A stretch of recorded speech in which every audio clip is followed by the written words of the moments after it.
踏入咗我哋香港國際賽事嘅一週啦，咁啊嚟緊星期三咧就將會上演浪琴國際騎師錦標賽，12位世界頂尖高手咧就會爭逐谷中王者嘅席位。咁以賽事嘅水準去計咧，我自己心目中都係全季入邊最高水準，以谷草賽事計咧都係最高嘅一次㗎啦。咁啊有好多熟悉嘅面孔翻嚟，咁啊包括大家都好似期待咗好耐嘅莫雷拉啊！星光熠熠啦，即係以往嘅國際騎師錦標賽咧，我哋就話驚啲騎師又陌生啊，話咩攞位唔順啊。咁呢啲其實好多都喺香港跑慣跑熟㗎啦。咁今期個騎師賽事，我覺得水準就相當高㗎。我諗近呢10零20季咧，我自己覺得今屆係最高水準嘅國際騎師錦標賽咯。咁學你話齋啦，賽事水準成日我哋講谷草賽事，成日話弱組，呢個星期三全部都強組嚟嘅。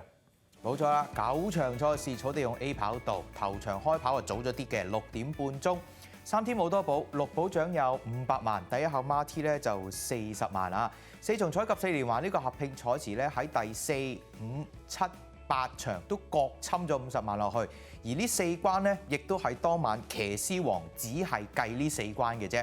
復出騎師就杜遠欣，停賽騎師係黃志宏同埋巴道，同埋稍後停賽咧就係3個本地騎師，周俊樂、黃志宏同埋鐘奕禮。第3場就4班1650米，呢場望埋去最棘手咧就係冇乜放頭嘅馬，可能會走係競進光輝，但係今次係跑緊1650前速未必夠嘅。咁啊睇下上次轉咗跟前嘅跑法，翠兒威威今次會唔會跟前啦？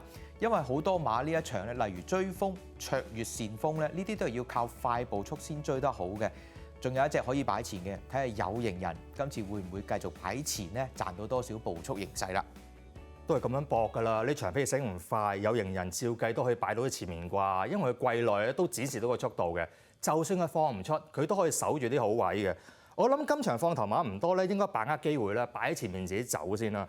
1650米佢係掹掹緊到嘅啫，其實佢而家1400稍微好少少嘅。咁希望呢組唔係話好強啦，咁佢揸翻住少少田草嘅級數，上次轉過嚟都接近㗎啦，咁都係叫可以值得信賴嘅呢隻馬。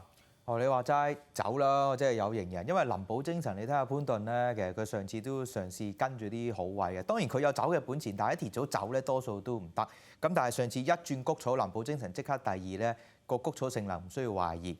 而有型人咧，我今次都會揀佢嘅原因就係因為佢除咗可以擺前咧，就係近日一課落草地咧，我覺得呢隻馬走起上嚟好主動，就係呢課彈草閘啦。咁啊近海旁嗰隻啦。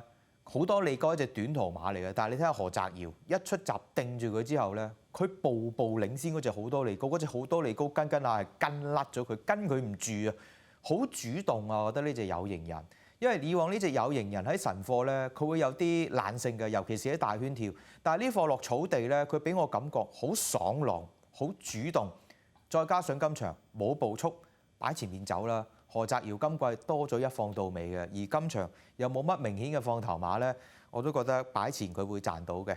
另外一隻可以轉跑法，而上次真係轉跑法跑得好咧，就係翠兒威威呢隻自購馬，其實減下分咧，我相信個分嚟到都可以反彈㗎啦。埋門試咗課大閘，咁啊最出嗰隻粉紅衫瑞木咧就昨日跑咗都尚算唔錯，深紅紅都唔差。咁個原欄咧其實食咗啲沙咧，佢就好似唔係好追咁樣嘅。我睇下呢組閘幾高水準添喎。因為隔離嗰隻係言心星，入邊嗰隻係香港仔，全部跑得好嘅。咁但係末段望空咧，你見啦周俊樂俾落去咧，我唔介意佢俾，因為一俾咧最緊要隻馬係有反應交到俾佢。其實上次擺前咧都係諗住即係突襲㗎啦。咁但係今場8檔真係冇馬走嘅，拍埋有型人隔離一齊走咯。佢有擺前嘅本事嘅，亦都做足大閘。呢啲幕後同周俊樂咁熟咁夾咧。騎嗰個一定落咗心機，我就想去擺前嘅，因為上一次你見到個效果真係唔錯嘅，仲要放得唔慢嘅個段速啊！咁希望可以做得到啦，拍住隻有型人雙手喺前面賺步速啦。咁包翻隻即係正選嘅就係林寶精神啦。其實廖開明馬房咧都幾識得摸通香港嘅賽事模式嘅。佢見好多馬咧，即係佢已經瞄到谷草咧，其實嘅賽事水準咧就冇沙田咁強嘅，所以好多馬佢都轉過嚟谷草㗎。尤其是沙田贏唔到嘅馬，咁而呢隻林寶精神唔係喎，係贏得到嘅馬嚟嘅喎。喺4班咧喺呢度咧份量十足㗎嚇。咁睇下呢3隻馬可唔可以就包辦條連贏位馬三紅彩啦。咁啊第6場就4班1200，呢一關咧就唔係國際騎師錦標賽嚟嘅。咁啊但係呢一場我覺得係3強鼎立，唔係講緊隻7。係講緊隻1、2同埋10，不論馬同埋騎師，我覺得呢3隻都幾突出嘅。咁呢場我同你都中意隻當家精彩嘅，上一次都幾輕鬆㗎，咁佢就把握到個形勢啦，起步第一隻就裝咗出嚟，快成個馬位，跟住就 cut 咗條欄，等啲馬冚過佢，但係慢慢守住個 box 位，爭形勢贏嘅，但係佢姿態真係輕鬆啊！咁今次都唔需要話克服個外檔啦，抽埋個1檔添。以上一場咧嗰種姿態咧，今場嘅對手其實冇乜話點樣去加強到嘅。我覺得喺呢度4平8穩咧，作為望贏咧，全晚其實佢都係較為穩陣嘅一隻嚟嘅。因為當家精彩，我自己認為佢潛藏喺呢一組咧就會比較係高啲啦。因為上次佢係改咗個跑法，擺前即刻輕鬆贏，而今次佢亦都有呢個本錢做得到。頭先睇偉達嗰對自己親自跳，但係呢一隻就賽前試一課大閘，同嗰啲咩馬試咧，笑起起嗰啲試咯，咁都全部都跑得好嘅。咁呢啲馬未見盡，我會擺咗佢先，同埋今季嘅偉達係有連接嘅，勝多多。你話3強7號馬？我諗我都會揀嘅，但係可能係4、5選嗰啲啦，因為我覺得3選跟住再揀就係富心星啦。其實富心星上季喺呢個路程佢贏緊嗰啲係天外迎天、新力同埋東來欣賞，其實佢賽績不弱嘅。